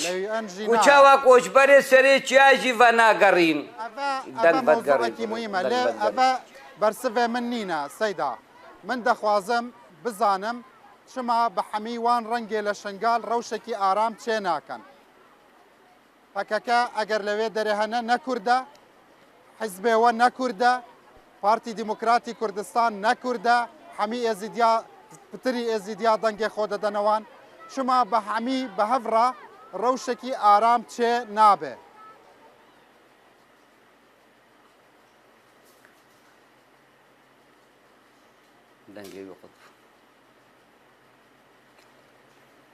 دەنگ نەهات کاک ڕەنج بەرسڤاتا تالی من دەنگێتە نەکرد دەبێژم نوکە من گۆهداری دکێ بەلێ بەلێ بەردەوام بە بەردەوام بە ئەگەر من دەبینی بەردەوام بە کاک ڕەنج براستیژی گوتە گۆچ بەلێ بەلێ گۆتە چەمە گۆ کۆچبەرێت شنگالێ بە ناگەڕین یعنی کۆچبەرێ هەتان هۆ کورسەرێ چای شنگالێ چمە بە ناگەڕینە مالێت خوا ئەفژی قسوورە حکوومەتە کوردستان عێراقەیە وەزارە هیجرە و مهاجرینە هەتان هۆ کوب ئەرکێ خوڕا نەبوونە کو پشتی ئیبادا ئێزیدیا پشتی سێ هەیڤە هەیشت هەتان هۆ حکوومەتە عێراقی حکوومەتە مەحەلی تجارە کارێکی شنگالێ ڕە نەکرینە لأن معادلة سياسي سر شنقالي هيا مؤامرة دولي سر شنقالي هنا هر إنسان يقول قور مصلحة خواني سنقي شنقالي بي أجبرها فيك شنقالي ضريبة فان صراعات هذا وبتايبتيجي صراعات نفبر حكومة بلا اتحادي وحكومة باشوري كردستاني أم كما بونا ضحية في تشتي كما إدارة شنابي كما كوش برفنا قرين كما ويبيجن هزين شرعي أما في شماعكي تشتكي ني واقعية كاك رنج كيفك كأني بلا كاك محمد بيجا كيفك كأني بلا ميفاني تبيجن كي حيزين شرعي آني نشنقالي الوقت كده كوكا منظومة عراقية انهيار بو هكا بيشبركي كردستان سحبين حكومة باشوري كردستان نونرتوان لفيري هنا بزانم چه دەبێژن کیژان بەرسف حکوومەتە اتحادی داماوان کاک ڕەنج بەس دەرفەتێ بدەم سوالە خوشتەڕە تەمام بکەم تێنەگەیشتن نەبوو لە بابەتەکە بەنسبەت ڕێکەوتنامەی شنگال لە نێوان حکوومەتی هەرێم و حکوومەتی بەغدا ئەوەی کە بە مکانیزمێکی ڕوون دیاری کراوە دەرکردنی هێزە ناشەرعیەکان لە شنگال و گەڕانەوەی هێزی پاراستنی ناو شال لە خودی هاوڵاتیانی شنگال کە وەکو کاک محەممەد ئاماژەی پێکرد دامەزراندنی 2500 کەسە بە پۆلیس لە خەڵکی شنگال بۆ دابینکردنی ئەمنیەتی ناو شاری شنگال و هەروەها دامەزراندنی ئیدارەی شەرعی شنگال کە لەلایەن خەڵکی شنگال و هەموو لایەنەکانەوە جێگە بڕواوی و هەر هەموو لایەنەکان دەنگی بدەنێت کە وەک دەزانن باشترین مەعیار بۆەوە هەڵبژاردننی ڕابردووە بووە کە هەموو نوێنەرەکانی پارتی دیموکراتی کوردستان کە تەرشەح کراون هەرموو دەنگیان لێناواتە نوێنەری شەرعی خەڵکی شنگال ئەو کەسانن کە ئێستا لە پەرلەمانی عێراقن و ئەوان دەتوانن بە نوێنەرایەتی خەڵکی شنگال لە ئیدارەی شنگالیش دابمەزێن تەنانەت وەکو حکوومەتی هەرێمی کوردستان لاریمان نەبوو بەڵام ئەوەی کە بووەتە گرفت بەڕاستی التزام نەکردنی حکوومەتی مرکزیە لە جێبەجێکردنی ئەو ڕێکەوتنامە کوت و ئاماژەیەکی ڕوونەیە لە مەکانیزمەکانی بەڵام بەداخەوە ئەوان ئامادەی ئەوان تیانەی بێنە پێشم کاک حوسێن ئاماژە بەوەکە باسی بابەتی ئەرزاق و کۆمەڵی شتی کە بۆ ڕوونکردنەوەی جەنابەت و خودی هاوڵاتیانی بەڕێز و بینەرانی بەڕێز دەڵێم ئەو بڕە ئەرزاقەی کە دابەش دەکرا لەلایەن کۆچ و کۆچبەرانی عێراقی واتە وەزارەتی هیجرە و مهاجرینی عێراق دەنەرا کە زۆر لە زۆربەی کاتەکان ئەو مەوادە بە کەڵکی بەکارهێنان نایە و ئەکسپایرە ماوەی بەکاربردنی بەسەر چووە چما ئیدارەی کەم قبول دەکەن وان خارني حكومة العراق كإكسبايري همو جار بقول كاكو همو جار لنا إدارة كم والرب أو رفض دراوة وزارة كوتش بران وبلغو بويا سنجاوا أو أرزاق بكوب نايا خدي حتى نوكجي لناف مالن إزديان لفيري لجيرت وان خيمة هنا كاك رانج راسي برشاري كاكي حسين يعني قوت أما قيمتي فان إنسانة البان في وضع إذا قيمتي وان زيرو زيرا وزيفا وكرامتها شنقالية نا قيمتي أو مواذا يعني أصرخني اللي دم البيئة خفتني أسقبون ناكم بو خلقي ما فيشن دو فعلا حقها يا وكي قلتي دزقها هنا الهريمة كردستان فحصها مواطي تكرن التقيس السيطرة النوعية سيطرة النوعية لازم بلي مخازن هنا سيطرة نوعية وفي مخازنها كنا روجا كوان مواد دريخ لازم النهيل دو كاكي حسين بيجي كيبا كاكانيا شنقال أري باشا كحكومة عراقي بفيت فكاكي شنقال دميني أري باشا بريار دا اعتراف كرن خلقي شنقال جينوسايتا بكل همي برلمانات عالمي برلماني أري ما كردستان بريار حكومتها بغداد ب 2016 بريادة برلمان عراقي تصويت الدفرة منكوبة ال 2020 روشة نافبري كردا شي ببه باش ببه نخوازم شر لنافبري وو بكاكو ما قبلنا شنقال تحملها شرناك بس ثقافتك هي الباء أود نهم واشي أود بكاكو هم دك حي هشدي شعبية يا ثقافتها قبول كرناك ودوناكن لازم احترامها جينوسايت يا بي احترامها منكوبية يا بي ولازم احترامها ريكفتنا شنقال يا بي ماما صاد زانم كارتا پر زحمتا لا بارزگه دهوكي وكي كوتش وكوتش بران تتزاني بتنه حكومتي هرم دقلوان معايا نيوي دنيايا دستي خوشوان بردايا كاري و كتر زحمت دبي دكارن وان خدماتي كالفيري هنا بردوان بيت يالك سباس كاكرنج مو بدرفتي هاجتو اجنين بدي بدو دقة بحثا كاري خوبكم هرر سي هج 2014 وحتى بيغاني وان زاروكا عزت مكان براستي بروجرام جبو وان زاروكا جبو منينا بلا براستي بشتي سير روجدن ابي هج صار تمام بنا سرفي قرقرنا خلقي شغالي بردوام ماشي براستي سي هج وقتي شكستن هر شرق دهيا كشتن هر شرق دهيا شهيدكن هر شرق دهيا بس 12 روجا كوتشو يحصل كليبو عمد بيجنا وجداني مروفاتي مربوي الروجي اجبركو دولتت هالبيمان امريكا او دولت الزلهيزة كارين علاجك شكون كوتشو ربكن ادمايوان 12 روجا مخابرينها تكرن هر سي هشت اس وكسك ازدي وكادرجي بارتي ديمقراطي كردستان ويدمي ما قصتا بلديا خانگي كر هر بي وقتي دا ما تلفونا بيسي حوالي خو كر ما لجنگا خو بخش نه خو كر ما دو هفتیادا ما پیشوازی نزدیک 8000 کسی کر خلک ما بسل کوبلگا خانگی بیشتر هنگی وقت کمپ هنده چکرن 2 ساله از بوم خدمتکاری وان غریببری کمپا خانگی بیشتر 2 سالی مکمل بون اسان ما بر بجیکن و بر پرس اوفیسا دزگه خرخواز بارزانی شنگالی او کاری مل شنگالی کرد وی فتره دل 2016 حتی بری سه هیوا کو اسان ما وی کاری خوی نوده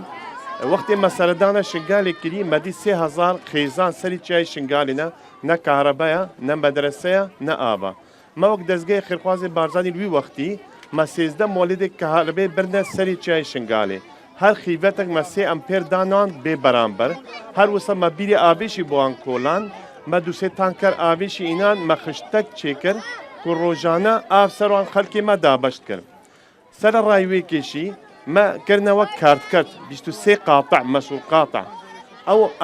مساعدات خوارنت حيوانه القل صحيات او القل مثلا بطاني بندوشك من هر بداويشت كما هاريكاريش اوار من مسار خلقي خوجشتا توزيع كن نوغي تشوري قراوي دي ما بو خلقي شغالي حميات بر بفرق وجداي يعني حتى خان الصوري قالك جاره وقت منت كاري هرني ما بريا مختاره توزيع هات سنوني ورقتن بوان بل المهم نوكا تتزاني فشار قالك هنا شوا تشدكن حتى كواليتي خدمات آف مەجاری وان شتێندی پێداویستی ڕۆژانە کە هەرێبێ نێتە خوارێ. بڕاستی vêgavê karê me wek erkê me rêveberiya koç û koçbera û bersevdana qeyrana gelek zehmet ketiye ji ber ku wekî cenabê te zanî bû 8 sal rêkxirawê xêrxwaz saportan ku deman gelek kêm bûye. Yani gelek girêbestiyan dawî têne. Heta ew rêkxirawa wî biraderî behs kirî got kî erzaq ew sîmkarta misaadê dananim. Ew rêkxirawa bîne WFP ye. Yani بعربي بيجنا منظمة الأغذية العالمية. الإيكي هاب قريبستيوان كاك حسين إشارات بيدا بتهشتي صديقين بوا. يعني دنوان كسا أوي أود بين زيادة فقير معياري أو بوازن. لو ما نشي باري ما جلك جرام بو هر وصام سيانا كرنا آبيت كمبادا وبرزي هابين تايبت. لو كدشن ببي آليكاريا رخراون جهاني إدارات كمبا بدن لا هرما كردستانه. هر چاوا بتجلك سخت و دجوارا بس وقت أركي مع حكومة هريما كردستاني أمي حاضرن خدمتها بقت قريش يعني ما هجا من عندك شيء هبت أم دقنا قد قتك بوما قتك بوان قريش يعني خوا سر الرأي أو أستقو أو زحمة بوما تشيدن راستي رقراو تايبت أف صالح حمية قريبة سيان داوي هاتيا شدة كان جبو آلي كاريا وان جبو فقريان جبو جهن خوتا تزاني حكومتي عراق قرار دايا كامبا بيتا قبات كرن تتزاني للايك حكومة قرار دادا أفا دبيجن قرار فوقية أنا لازم الزمينة بيتا تشكرن وتشدة كان جبو تشيبونو ساسكرنا أف زمينة آخر وقت حكومة هريما كردستاني شو كمباب زوري ناقرت خلقي آزادة ببينتي آزادة وقردي آزادة وقت حكومة هريما كردستاني أم نكارن كمباب بقنش بركو أف آوارا وپنابرد سنوري الهريما كردستاني دا خلقي شنقالنا كو أجر هاي نازبرن دو خلقي روش آفانا أوي پنابر أوانشي شر الوي دري أو شي نازبرن لو ما نشي أو آواري سنوري حكومة هريما كردستاني هي آزادن الوي دري بين حتى الوي دري نشم دي خدمة وانكم كاك علي دس خوش ما مصطايا جا كاك علي وكي آلي كاري بارزگا نينوا وتشدة كان جبو ئاوەدان کردنا شنگالە تەتزانی پارەیەکی گەلک زۆر یعنی پارەیەکی زۆر هاتیە تەخسیسکردن بەشێک ji ئەف پارە ji بۆ ئاوەدانکردنا شنگالەیە وە چ دەکەن مەسئولیەتێوە پڕ مەزنە ئیڤەر باش بۆ هەموو میوانە و بۆ هەموو سۆری عەفوەکەم بەرێ زێف شنگاری پێویست سۆرانی باش نزانم ئەزێف شنگاری ئاخەون بريك الجواب بدم بس مثل سر شنغال باعتبار يجي كوريا شنغال زي شنغالي ما وتشرف زي شنغالي بم مشكلة شنغالة مازن صراعك دولي سر شنغالة إيراني تركي سوري أمريكي عراقي سر شنغالة صراعك كردي سر شنغالة صراعك عربي سر شنغالة صراعك كردي عربي سر شنغالة هر يكي أجنداوي هيا وخلقي ما هندقجي بهلت إدفي صراعينا أبيك كاك علي من برسه من نسياسية جبو جنابتا وكي كسكي إداري ما مصطا مسؤوليتي واحد دزاني مشكلة شنا إدارية ما كاري سياسي دكا سياسية ما كاري إداري دكا لكردستان من دبيجن باريكي زور هاتا تخصيص كرن جبو ميوصل چند صده اف پارا هات تخصیص کردن جبو آبادانیا شنگاله. برا او فريق وكاك محمد إشارة بداية لجنة هاتا شكرين سر مستوى بغداد لجنة قرار برياج بغداد هات برئاستها كاك عبد القادر شنقالي وعضويا كاك رفعت وهندك نونالي ديتر مدير بلدية شنقال مدير بلدية سنوني بس اوان كومبونين ده كريت على نظام ده سبيكرين شويه خويانا 28 مليار خصاندون 28 مليار تشكي شنقال رناكا نهو حاليا قانون الدعم الغذائي كاك محمد زاني تريليونك و5 مليار دينار ما مصاد بيجن بودجيت موصل كسنية صرف بكاتن توزي قرتيا برا مشكلة ما مازن شنقالي إدارة شنقالي نينا مشكلة هرم ميستري حجتها حكومتها مركزي هكا نبين شنقال أفا بكن إدارة شنقالة هكا إدارة شنقال با شيء جاري إنه هنب خيرا وحكومتها مركزي وحكومتها محلي واهتمام شنقال كربا إدارة القحطانية هي إدارة ناصر أردي خويا إدارة ناصر أردي بني كاري شو لقي بقى مقول قحطانية إدارة هي قايمة بعاش جبو قحطانية جينا تصرف كرن كاكا قحطانية قايمة قايمة بعاج قايمة قايمة بعاجة مدير ناحية قحطانية ني موجودة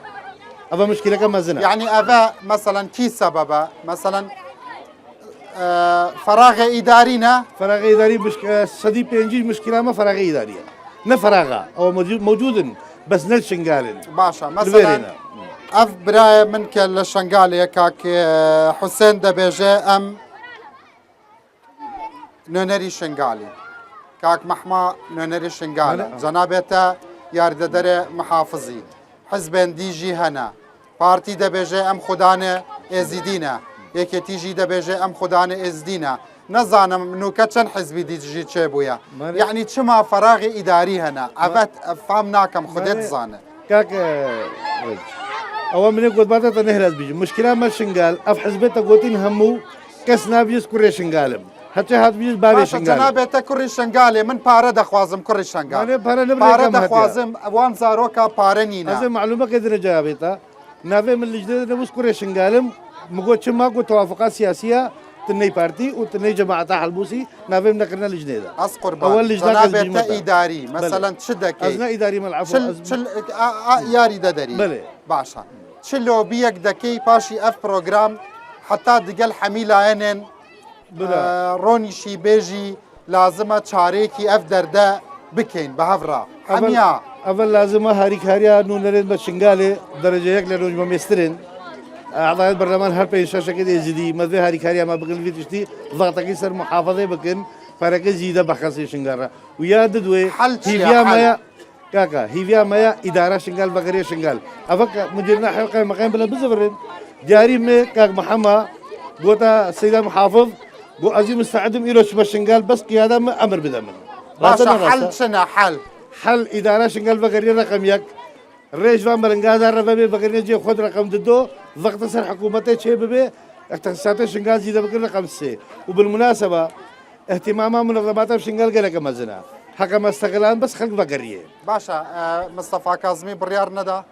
باشي 2 ساعتان محافظة موصلة بريار لغوكر مصطفى كاظمي لغوكر توافقات سياسية شيء نقول بوشي حتى نوكا شش هيفا قائم الشنغال تش موقف نينا لصرف قائم الشنغال وكالة كاك نايفة أول لازم اتفاقين بحكومة بوشي وكالتها كاكا قبول ناكن لازم قائم ريكا بارتي دستي من برنا عزيز ترى راسي بيبي قائم حصتها بارتيا لازم أول موافق بن سرداني نيشان كراوي أول لازم يندي نادان مثلا نبكي فوانا بارتي قبول ناكا شركة مزن الحكومة مركزية بارتيا أسو محافظ أم روشا 4 مانگ 5 مانگ أم چونا شنغاري من أمريكا تلعفار درجة تلعفار بوابة تلعفار بوابكي خرافي بو تشيكر بو بوابة شنغال وكي استهزاء بو مقو أري باش محافظ والي باشا أري باشا إدارة الشنغال نينا تفي درجة بو شنغال تشيكي وإدارة الودرة نقد يا إدارية قد يا إرادتي ونيتي يا دي تريشي إشبراء خرافيشم اتفاقية شنغال تشيبو 20 هاي مقايمو إدارة كانوا داينن هر أو هي زيدنا الشرعي الويدري القل جروب نتحشدا شعبي بونا ريجر نهيلان إدارة نهيلان شل كار بكون ونهيلان شنا ويدري كاك حسن دس خوش كاك حسن تشتكي وقتك جديدة دمته ودسما دف وان خلكن عزيز خلك الشنقار بلا كاك حسن كاك حسن إيرو تاخده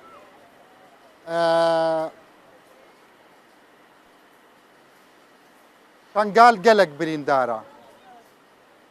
يزيديا قلق بريندارن شار سر دخوازن حمي تعصب حزبي ولا بنن حميا خبات بكن جبو شنقال جبو آفداني جبو فقرياني توان أفا أف بيامي من جبو خشكو برايت خويا لبككا كلوي درينا حتى وان يزيدي كلناف حشد الشعبينا جبو بارتي ديمقراطي كردستانا جبو يكتين اجتماعي كردستانا جبو حميايا يعني جبو نونري بارتيا يعني اف تعصب مالي كر ويران كريا مالي ازديا ويران كريا بله سر حل جبو من باخذ ما مصطفى کاکرانج مدویت براستی جیت درفده بدیمه کو اسکاره به مش میوانه ترا و جمهور ترا شامو تماشاوانه چرا اد روداورا ام زلال بكن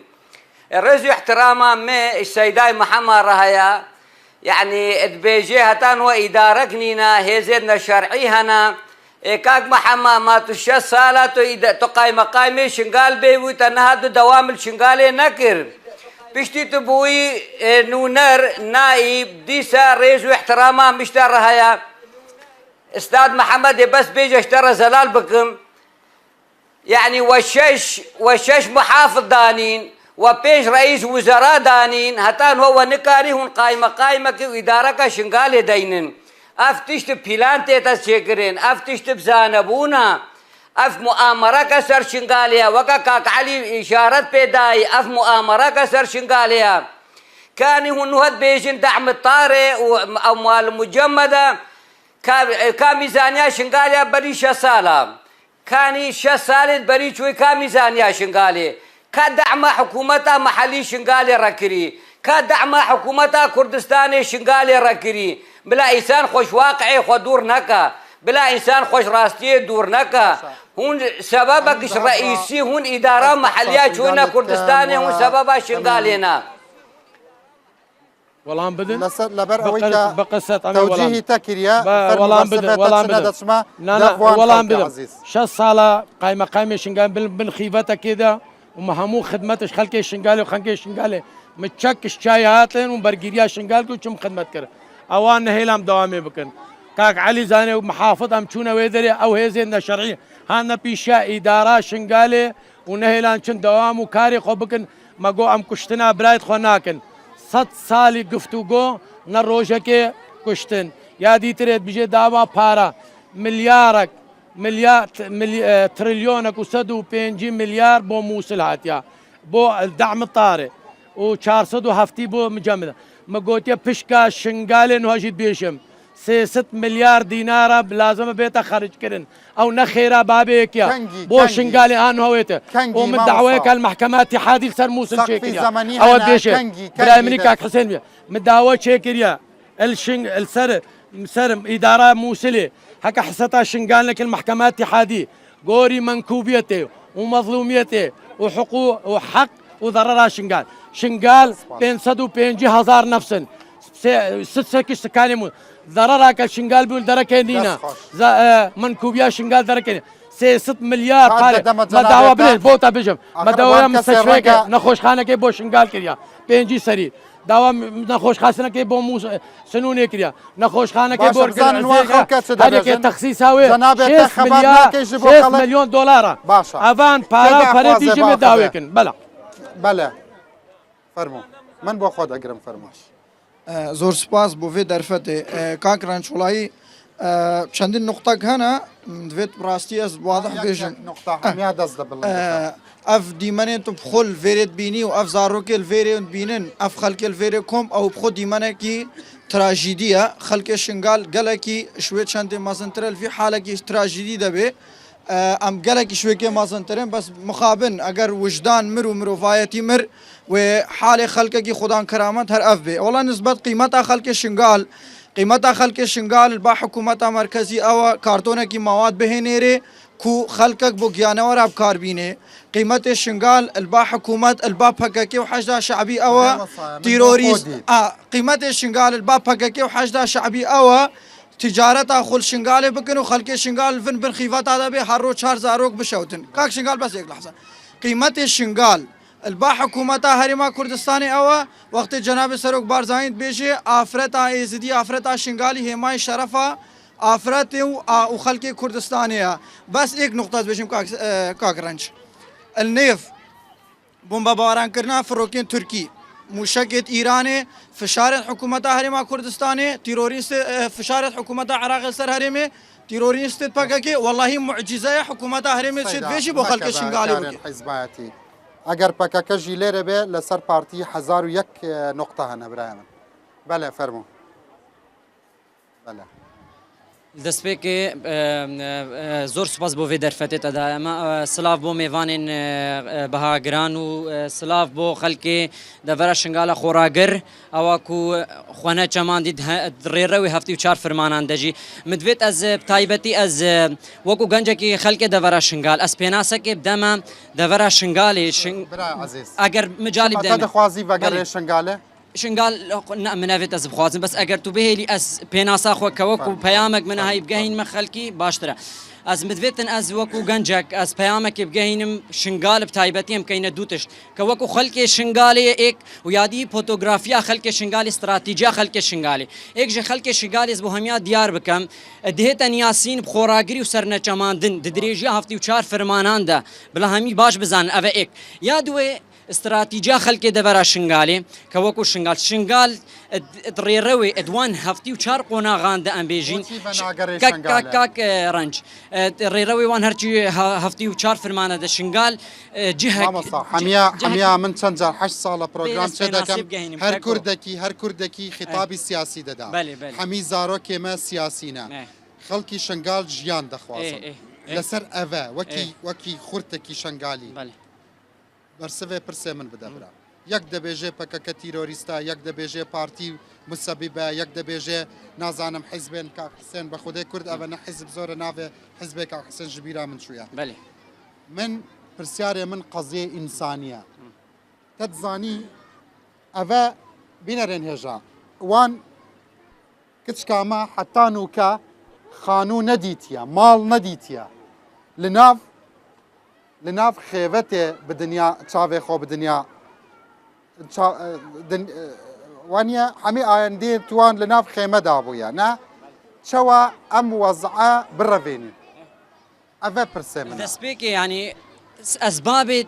كول ما شنقال هاتي بشتي 2014 2017 داعش كوكو دولة اسلامي الدفرا شنقال بخودنا ما هات تشول كن اجا جروبين بچوك مان درسته بس بشتي هنجي افجي كاك رنج ام بيجين بشين بقرم لا من بقرم كاك رنج السبب الرئيسي اوكو هر افا كل شنقال ايروتي تكرن نكو تبيجي دولة عراق بتني بيوا افا عندك برجواندي تايبتي تاين تشوفي جا برجواندي يدركي كارت كان سر شنقال ايك وبرجواندي نافخويجي كارت كان سر ايك اما ايك جي كاكرنج هافتي وشار قناغت فرماني ام نشين سي شار خولا كان ده همي بيجي اگر كسندي هنا براي هجا من دخوازم لسباس شافيتا مازكم قربان كي خارنه اكسپایر ورگرتیا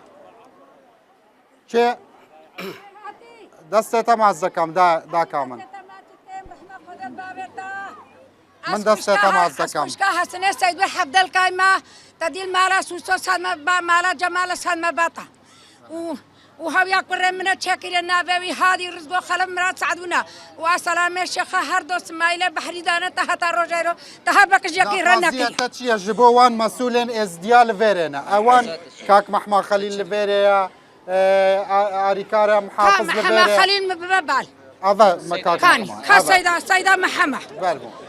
يلا سيدة محمد كتدا خوازي دي از دا خوازيت كما مدبرن غازن وتشتكي منينا مع شكي كره منينا وكره متيشن كاري شغلكي بك ام دا خوازيت كنوز باتم جا بيري علي تشتكم روجا دا خوازي فقري شنغالي دا خوازيت فقري شنغالي والله لا تبو خود خوازي با اوان قصو نيازو رازي خوان كان ورا برايمن فرمو برامن سوال مش سيدة هينا فرمو سوالم نبري السيدة عليا وكا أوجي محافظة مسلدة براستي نها من دميلوي دري إرشنقالت شغلن وقت من دمك هبي هريكو عالتي خويدت شغلن أبيك هريكو عالتي خود شغلن يا عيالا خود شغلين برايد خود شغلين حقيقة سيدة عزيز هذه تريجي تشتري تري سيداي عزيز وقتين هو من دمك بيتوي دري خانيا تشيتكن خاني دوان درا تشيتكن لجنغنينا يعني قوي خبز سروان خاني دكا تشيتكن سيداي عزيز بيفكم سيداي محمد جرا هيا سوالكم سيداي محمد هيا تلعزير وسيبا وقرزرق افهرسي مجمع قالك مغدورن وقت انتخابه همو السدي نودك بين سودات خدنا بارتي وكو دوجي تشتغل نايدا تشيكر انه تلقصب وتلمناتو تابعين ناحيه قيروان مالال ورتشيتكن الشمال شيتكن شرف هرسي متجمع يعني صوتين ما همو 15000 20000 صوت من ناس فيام ناس دايما حما يعني مجمع همو جوان يعني انتخابتكن يعني براسي تشتكي جوان هرسي مجمع حيال والسكيني والرسكا مجمع تشتكي جوان نايتا كن براستي قالك مغدور كي دي دخوازي باخذه كي دخوازي باخذه جنابته فرمو بسيدا خيراتي خيرات نقناته وكن سرسرا سرجاوا داخوازي اما مدفت شگی شنگار بکن نبله هر رو بین خالفر بسورینن بجن می ویتشتیش شنگار کن و ویتشتیش شنگار کن راست شاغه انتخابا هردی من خالفر سورینن و بجن مت شگی شنگار کن و شگیش مرا ناکن کابس بلا مسئولک تشتگیک به 10 ساعات بتنه بلا به بکوی بنوان چادر هذا امنا حيوان نتشكن يعني في شغلي ام يزيدي ام تساينا يعني تشتكي منينا ايه اش ما يزيدي انا باشتر هينا ونا شيتر هينا كبس بلا تشتكيش مره بكن كتشتكيش مره ناكن قبل ما بشينا دولتك ديتر يعني البنوان شادر هذا هرو تشوتن هرو مالا تشن خلقام كت شميراتي اميدها نفقر شنغال تا اميدها هكا شنغال هون باش بكن هون يعني ارام بكن ودايو باش بكن غمينا مفقرين شنغال هر وقوتي وطني ما مدفن فقرين وطني ومايا لجير وان شادر دا وان خيمه دا اما شكن كا كدرغنينا ما ببنيتا فهر سالا كي كاري بي وقما البنوان شادر هذا ببي وبعد ويك هاتن الفيدر ديسانه في مواد شمرتينن حتى جانورنا نشن بخون مواد شنا مواد بلا وزارة كوتشو كوچبرن عراقي جبو وشاندية اف تشبو مواد ما بيسترنا بچنا مي اكسبايرا راسا دبيجن عندك خلق دكرن لقل او بري احترام ورزت مجبو خشكو برات خوي ازيدي جبو اجلا دكرن جبو حيوانات دكرن جبو حيوانات كرن بلي يعني حتى حيوان نتشوي ويعني وي مواضيع بخوا يعني في شكل مساعد بيسن باربكش ما باشتر نينن وشينا بنجيش ما باشتر بس كابلات تشتكيش مرة بكن بلا ندخل فرنا سورين هات خل فر سوران وقومي في تشتيكن وفي تشتيكن نينا تشتاك ما تشتكي ما بكن قربانة تمام سباس جبو بايفتا فرمو عندك برسار وكي اخافتنا كوتاي دوماهية جنابته فرمو اولا منظمات التعيينات وان او نعايده ما راستا هنا قندليتي هي بس نعايده ما او منظمات امنك في بعينين قندلي هنا شنا هندك منظمات هندك كسي تعيينه بواسطايا هندك جي بس شكوى مرناي حتى يجي هم هاد قدام او منظمه ابي فلان بواسطه عين عندهم مقدمه يوم مستحقرهم ازي تحقيق سرفكم بلا ابي يا دوي بو خانيه افكرني طبعا بالمناسبه خاني انه بيج برنامج ديو ان هابيتات بون شاري شنغال بيج برنامج اللي حافظينه وينا اذا فاكرنا خانيه شاري شنغال نو دو بيج خاني دوغري افكرين نو افكرين سدو بينجي خاني تلقصب سدو بينجي خاني تلبناء سدو بينجي خاني تلعزر ويا افكرين افهر شهر نقطه يا دي تلمذ بس ازوي نقطه او بكم بو فكريانا شنغال الاي او ام او برنامجك هي قال حكومتها هرم القلمه افصالك نو هذا سبيكرين بري باسبوعكي بو فكريانا خلقي الدكمبا الفيكم بشاريا والكمبا بيرسفيك هاتي خلقي بفي فكريا مال اخوا كخاني خراكري به خاني يجرن تشيكن كخاني نه خراكري به $1300 كرياوي شريته سلسلة منطقة تأكيد سر النها في العزير وسيبا شيخ دري وشنقال ادي تجي خلق الفكهم بك بفكر منطقة خوا من حجوان جيرا فكريا افابو وقت ببورا ماما صابي فندو ما هي جنابته ببورا وقت تبيتشك كمبو